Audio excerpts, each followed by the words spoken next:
दिल्ली का रहने वाला एक लड़का जिसकी उम्र लगभग 21 साल के आसपास होती है, जिसका नाम सौरभ गुप्ता होता है, वो अपनी पत्नी से कहता है कि इस बार गर्मियों की छुट्टियों में हम लोग वैष्णो देवी के दर्शन करने के लिए ज़रूर जाएंगे। और जैसे ही उसकी पत्नी ने ये बात सुनी, पत्नी खुश हो जाती है और एक वक्त ऐसा भी आता है जब पति और पत्नी वैष्णो देवी के दर्शन करने के लिए निकल जाते हैं, लेकिन वो नहीं जानते थे कि शायद उनकी ज़िंदगी का ये आखिरी सफ़र भी हो सकता है। दरअसल वहाँ पर आतंकवादी हमला हो जाता है और आतंकवादी हमले में सौरभ गुप्ता की तो मौके पर ही मौत हो जाती है, लेकिन उसकी पत्नी जिंदगी और मौत की जंग लड़ रही है। इस हमले में ना केवल ये दोनों एक घायल होता है और एक की मौत होती है, बल्कि इसमें लगभग 9 लोगों की जान चली जाती है और 33 के आसपास लोग घायल हो जाते हैं।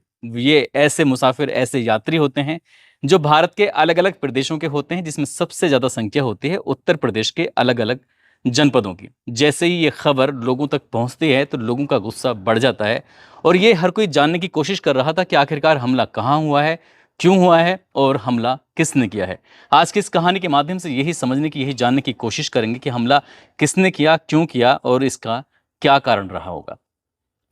आदाब, नमस्कार, सत श्री अकाल। मैं उस्मान सैफी। आज की जो सच्ची घटना मैं आपको सुनाने जा रहा हूँ, ये सच्ची घटना है जम्मू कश्मीर का एक इलाका है कटरा, वहीं पास में ही वैष्णो देवी है। बहुत बड़ी संख्या में पूरे देश भर से लोग वैष्णो देवी के दर्शन करने के लिए जाते हैं और यहीं से लगभग 80 किलोमीटर दूर एक जगह लगती है शिवखोड़ी। जब वैष्णो देवी के दर्शन होते हैं तो लोगों की कोशिश रहती है कि क्यों ना शिवखोड़ी में जो शिव मंदिर है वहाँ भी चलते हैं, उनके भी दर्शन करके आते हैं। 80 किलोमीटर का ये सफ़र होता है। जो लोग अपने वाहन से जाते हैं तो उनका तो खैर अपना व्यक्तिगत वाहन होता है, लेकिन बहुत बड़ी संख्या में लोग ऐसे होते हैं कि बसों से निकल जाते हैं और इसके लिए इंतज़ार करते हैं कि कोई ऐसी बस मिल जाए जिसमें खाली श्रद्धालु ही जाएं और दर्शन करके आ जाएं। इसके लिए बाकायदा ड्राइवर, कंडक्टर अपनी बस लेके खड़े भी हो जाते हैं और ऐसे ही एक ड्राइवर होता है जिसका नाम विजय कुमार शर्मा होता है, जो कि कटरा का ही निवासी होता है। उसके साथ उसका एक कंडक्टर होता है जिसका नाम अरुण कुमार होता है। उनकी अपनी बस होती है जिसका नंबर होता है JK02AE3485। उनकी गाड़ी होती है। उस गाड़ी में 53 लोग आराम से बैठ सकते हैं, इनकी 53 सीटर है। लेकिन उस वक्त 42 यात्री होते हैं जिन्होंने वैष्णो देवी के दर्शन कर लिए थे, लेकिन अब वो शिव मंदिर के दर्शन करने के लिए शिवखोड़ी जाने वाले थे। 9 जून 2024 का ये वाकया है। दिन भर वो वहाँ रहते हैं शिवखोड़ी में और दर्शन करते हैं आराम से। शाम के वक्त होता है अब वहाँ से वापस आने का, और जैसे ही शिवखोड़ी वापस आने का वक्त होता है तो कंडक्टर और ड्राइवर इंतज़ार करते हैं और बारी बारी से जाकर अपने जो यात्री होते हैं, तीर्थ यात्री होते हैं, उनसे जाकर कहते हैं कि बस तैयार हो चुकी है, अब यहाँ से चलते हैं। लगभग शाम के 6:10 के आसपास का ये वक्त हो रहा था। शिवखोड़ी से अभी गाड़ी, यानी कि बस 2 या 3 किलोमीटर के आसपास निकली होगी। ये पौनी मार्ग पर एक जगह लगती है, तेरयाथ गांव लगता है। दरअसल जैसे ही उस मोड़ पर ये गाड़ी मुड़ती है कि अचानक से एक सामने से एक व्यक्ति होता है जिसने सेना के कपड़े पहने हुए हैं, जो सेना की वर्दी होती है, लेकिन उसने अपने चेहरे को ढका हुआ था और उसके हाथ में एक हथियार होता है और उसने उस हथियार को उस गाड़ी के ड्राइवर की तरफ दिखाते हुए, डराते हुए उसने कोशिश की कि शायद वो रुक जाए, लेकिन ड्राइवर समझ जाता है कि शायद कुछ ना कुछ अनहोनी होने वाली है, क्योंकि यहाँ पहले से ही आतंकवादी घात लगाए बैठे थे और एक आतंकवादी निकल के सड़क के बिल्कुल बीचों बीच आ जाता है और वो देखते ही विजय कुमार की तरफ को बंदूक दिखाने की कोशिश कर रहा था ताकि उसको डराया जा सके, धमकाया जा सकते, शायद उसके रोकने की प्लानिंग रही होगी।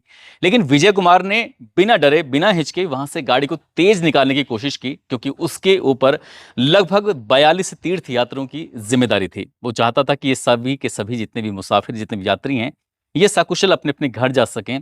लेकिन उसने जैसे भगाने की कोशिश की तो आतंकवादी ने सबसे पहले निशाना उसी विजय कुमार शर्मा को लगाया। कई गोलियां जब चलाता है तो विजय कुमार शर्मा की एक गोली सर के पास से गुजर जाती है और एक गोली उसको अंदर सर में लग भी जाती है।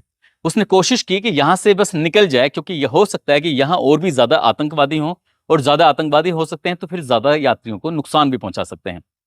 विजय कुमार ने सूझबूझ से काम लेने की कोशिश की, लेकिन वो करता तो क्या करता, क्योंकि गोली उसको लग चुकी थी और गाड़ी का जो बैलेंस था वो अनियंत्रित हो जाता है और अनियंत्रित होने के बाद कुछ ही दूर गाड़ी चलती है, मुश्किल से 100 मीटर, 200 मीटर या इससे थोड़ी बहुत और आगे बढ़ी होगी, और विजय कुमार उस गाड़ी को लेकर खाई में गिर जाता है। यानी कि लगभग 200 मीटर गहराई में खाई खाई की तरफ गाड़ी जा रही है और लुढ़कते लुढ़कते उसमें एक दो बार नहीं, कम से कम 7 या 8 बार पलटी लग जाती है। अब इन मुसाफिरों को ये समझ में नहीं आ रहा था कि आखिरकार क्या मामला है, गाड़ी का डिसबैलेंस क्यों हो चुका है, क्या परेशानी है। कोई सामने से किसी किसी को तो वो व्यक्ति दिखाई देता है, क्योंकि चेहरे पर उसने काले रंग का कपड़ा लपेटा हुआ था, लेकिन नीचे उसने जो वर्दी पहनी हुई थी उसे देखकर साफ अंदाजा लगाया जा रहा था जैसे क्या ये सेना की वर्दी है। अब जैसे ही गाड़ी आगे बढ़ रही थी तब अभी तक तो कुछ जयकारे लगा रहे थे, अभी तक कुछ श्रद्धालु भजन कीर्तन गा रहे थे, आपस में बातचीत कर रहे थे और दिन भर की जो बातचीत थी आपस में वही बातचीत का सिलसिला चल रहा था, लेकिन वो जानते नहीं थे कि आगे आगे हुआ क्या है, क्या होने वाला है। जैसे ही गाड़ी वो पलटती है, गाड़ी पलटते पलटते चीख पुकार मचनी शुरू हो जाती है और ये लगभग 200 मीटर जाकर खाई में जब ये गाड़ी, ये बस गिरती है, तो उसके बाद उन आतंकवादियों ने, बताए जाते हैं, कोई लोग तो कहते हैं कि 2 या 3 आतंकवादी थे, कोई कहते हैं कि 5 या 6 आतंकवादी थे। अभी ये कंफर्म नहीं था कि आतंकवादियों की संख्या कितनी थी, लेकिन ऊपर से लगभग 25 से 30 राउंड लगातार गोलियां चलती हैं और जब गोली चलती हैं तो जाहिर सी बात है भगदड़ और मच जाती है और परेशानी बढ़ जाती है। समझ नहीं पा रहे थे कि आखिरकार हो क्या रहा है, कि कौन गोली चला रहा है, कौन नहीं चला रहा है। तभी शायद कंडक्टर ने या किसी और ने इशारा किया कि सब लोग अपनी जान बचाने की कोशिश करो, आतंकवादियों का हमला हो चुका है। अब ये मामला इतना बढ़ चुका था कि लोग समझ नहीं पा रहे थे। जैसे जैसे वक्त आगे बढ़ रहा था, क्योंकि 6:10 पर यह वाकया शुरू होता है और धीरे धीरे करके लगभग 1 घंटा बीत जाता है और अब सूरज छिपने वाला था, सूरज छिप चुका था। उसके बाद फिर आगे की कहानी और बढ़ती है। पास में ये गांव होता है, गांव के जो सरपंच होते हैं जिनका नाम भूषण होता है, उनको ये पता चल जाता है कि गाड़ी खाई से नीचे गिर चुकी है, यानी कि एक एक्सीडेंट हुआ है। उनको ये नहीं पता था कि आतंकवादियों ने हमला बोल दिया है। वो लगभग 40 से 50 लोगों के साथ मौके पर पहुंच जाते हैं और मौके पर आने के बाद अब जो इस इलाके की एसएसपी होती हैं मोहिता शर्मा, साथ ही गृह सचिव चंद्राकर भारती, ये तमाम बड़े अधिकारियों के तक मैसेज भी पहुंच जाता है। जो निकट के लोग थे वो पुलिस को सूचना देते हैं। सरपंच भूषण और उसके जो बाकी जो साथी थे, अब उन्होंने एक रेस्क्यू अभियान चलाया कि कौन कौन लोग इसमें घायल हैं, कैसे ये हादसा हुआ, कैसे नहीं। जब भी पुलिस को सूचना दी जाती है तो इस इलाके की जो एसपी होती हैं, एसपी जिनका नाम होता है मोहिता शर्मा, गृह सचिव चंद्राकर भारती और जम्मू के जो कमिश्नर होते हैं जिनका नाम रमेश कुमार होता है, डीआईजी सुनील गुप्ता, और जम्मू के ही एसएसपी होते हैं विनोद कुमार, ये भारी पुलिस बल के साथ, भारी फोर्स के साथ मौके पर पहुंचते हैं और जाकर जब उन श्रद्धालुओं से, जब यात्रियों से बातचीत कर रहे थे, पता चलता है कि इस तरह से आतंकवादियों ने हमला कर दिया है। अब इन घायलों को निकाला जाता है। निकालने के बाद इन घायलों को उपचार के लिए भेजा जा रहा था, जिसमें किसी को रियासी जो ज़िला है, दरअसल ये ज़िला रियासी लगता है जहाँ पर ये घटनाक्रम हुआ था, रियासी ज़िले के हॉस्पिटल में जाता है। सीएचसी यानी कि सामुदायिक स्वास्थ्य केंद्र तेरियात में भी भेजा जाता है। साथ ही जीएमसी हॉस्पिटल में भी कुछ लोगों को एडमिट कराया जाता है। जब हालत बिगड़ने लगती है तो नारायणा हॉस्पिटल में भी एडमिट कराया जाता है।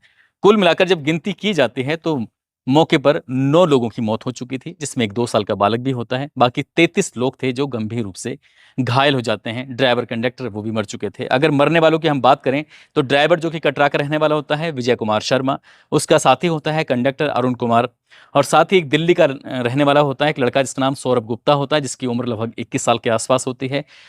उसकी तो मौत हो जाती है, लेकिन जो उसकी पत्नी है वो बहुत ज़्यादा सीरियस हालत में है। वो ज़िंदगी और मौत की जंग लड़ रही है। आगे उसके साथ क्या होगा, क्या नहीं होगा, पता नहीं। लेकिन जैसे ही घर वालों, परिवार वालों को ये सूचना मिलती है तो परिवार वालों का रो रो कर बुरा हाल हो जाता है, क्योंकि उस लड़के की उम्र अभी 21 साल के आसपास है और उसकी पत्नी की उम्र लगभग 19 साल के आसपास है। उनकी अभी उम्र ही कहाँ थी। ये शायद बताया जाता कि अभी हाल ही जल्दी में शादी हुई थी और उन्होंने ये फैसला लिया था कि वैष्णो देवी के दर्शन करने के लिए जाएंगे, लेकिन उन्हें ये नहीं मालूम था कि आगे भविष्य में उनके साथ कुछ ऐसा होने वाला है। ऐसे ही राजस्थान का जो ज़िला जयपुर लगता है, जयपुर का ही एक इलाका है चोमू।